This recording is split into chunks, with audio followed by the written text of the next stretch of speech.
Shalom, selamat pagi, salam terkasih dan salam sejahtera buat kita semuanya, umat-umat yang diberkati oleh Tuhan dimanapun kita berada pada kesempatan yang baik ini. Berjumpa kembali di renungan harian, dan biarlah melalui perenungan ini sebelum mengawali akan aktivitas kita akan disegarkan oleh perenungan firman Tuhan ini, baik di dalam jasmani, khususnya di dalam kerohanian kita masing-masing. Mari kita berdoa.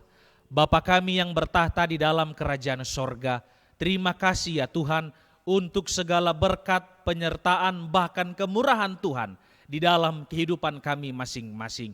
Di mana pada jam yang baik ini ya Tuhan, kami rindu mempelajari akan firman-Mu. Kami juga berharap selalu ya Tuhan, Roh Kudus Tuhan menaungi hati dan pikiran ini, agar kami boleh mengerti, memahami, bahkan hamba-Mu yang menyampaikan berkata-kata seturut dengan kehendak Tuhan.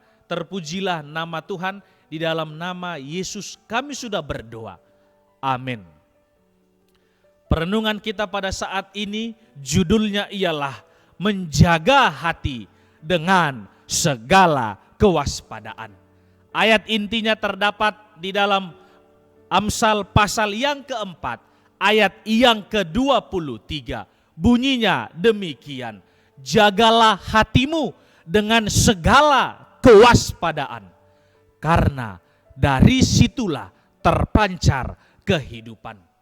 Umat-umat yang diberkati oleh Tuhan, kalau kita melihat apa artinya, yaitu apa yang ada di dalam hati kita, di dalam kehidupan kita masing-masing, itu bisa terpancar atau bisa kita tuangkan dalam bentuk, yaitu ekspresi, perkataan, dan juga perbuatan. Di dalam kehidupan kita ini juga, jadi jika hati kita baik, maka yang keluar juga pasti akan baik. Sebaliknya, jika hati kita tidak baik atau memikirkan hal-hal yang tidak berkenan kepada Tuhan, maka bisa jadi juga yang keluar dari hidup kita atau juga dari perkataan kita, yaitu hal-hal yang tidak baik. Di mana juga sebagai anak-anak Tuhan, fokus kita bukan memperbaiki apa yang nampak dari luar, yang dilihat oleh banyak orang. Tetapi kita harus juga belajar selalu dan tidak ada putus-putusnya untuk memperbaiki apa yang ada di dalam hati kita sekalian. Untuk itulah kita juga harus membuat bahkan adanya Tuhan Yesus bertahta di dalam kehidupan kita, di dalam hati kita, supaya kuasa sorga yang selalu menguasai kita. Karena apa? Karena agar apa yang kita lakukan, agar apa yang kita katakan, yang keluar dari hidup kita, memancarkan akan terang daripada Kristus itu sendiri. Matius 12 ayat 34 sampai 37 menegaskan juga pada ayat tersebut, kita tidak dapat mengucapkan hal-hal yang baik jika kita sendiri jahat. Karena apa yang diucapkan dari mulut kita meluap daripada hati. Orang yang baik mengeluarkan hal-hal yang baik dari perbendaharaannya yang baik.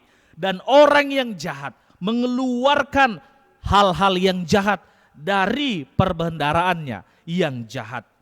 Jadi untuk kita mengetahui apakah Yesus itu berkuasa di dalam kehidupan kita, di dalam hati orang percaya, kita bisa memperhatikan akan ucapannya, bahkan juga yaitu perbuatannya atau tingkah lakunya. Jika perbuatan dan perkataan seseorang percaya tidak sesuai dengan kebenaran firman Tuhan, berarti ada yang harus diperbaiki. Berarti ada yang salah di dalam kehidupan daripada orang tersebut. Alkitab mengingatkan kita juga, setiap kata-kata yang sia-sia yang diucapkan itu juga harus nantinya kita pertanggungjawabkan pada hari penghakiman.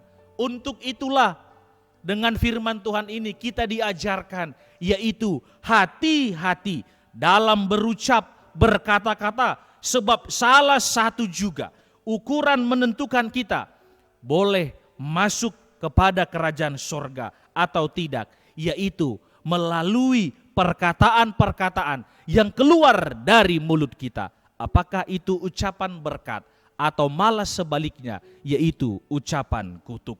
Semakin banyak kita berkata benar dan jujur dalam hal-hal yang diinginkan oleh Tuhan, maka kita semakin layak, kita semakin berkenan kepada Tuhan kita tersebut. Dan kita harus memiliki yang namanya yaitu kerendahan hati. Dicatat di dalam Yesaya 57 ayat 15, yaitu sebagai yang maha tinggi dan maha mulia, Tuhan itu bukan saja bersemayam di tempat tinggi dan di tempat kudus atau sorga, tetapi dikatakan juga bersemayam bersama-sama orang yang remuk dan rendah hati. Jadi orang yang rendah hati itu memiliki yang namanya kualitas daripada sorga itu. Untuk itulah kita diingatkan supaya memiliki yang namanya kerendahan hati. Dan yang kedua yaitu kita harus menjauhkan yang namanya kesombongan di dalam kehidupan atau diri kita masing-masing. Di mana ini adalah salah satu sikap yang tidak baik, yaitu kesombongan. Dan dosa awal mula atau yang pertama yang terjadi yaitu kesombongan yang dilakukan oleh Lucifer atau iblis itu, yang ingin menjadi lebih besar daripada Allah. Kesombongan inilah yang iblis coba supaya kita manusia juga melakukan akan hal yang sama, agar kita menjauhkan daripada hal ini. Untuk itu kita harus menjaga hati kita untuk dikatakan tidak sombong, yaitu di mana ada akibatnya. Kesombongan menimbulkan yang namanya pemberontakan kepada Allah dan merusak rencana Tuhan dalam hidup kita. Dan bisa saja itu menghasilkan yang namanya juga duka cita. Dan biarlah melalui firman Tuhan ini kita mendapatkan akan hal-hal yang baik, menjaga dan kita waspada di dalam kehidupan kita masing-masing. Dan di mana melalui firman Tuhan ini menjaga hati dengan segala kewaspadaan adalah doa, seruan dan harapan kita semuanya. Tuhan memberkati. Amin.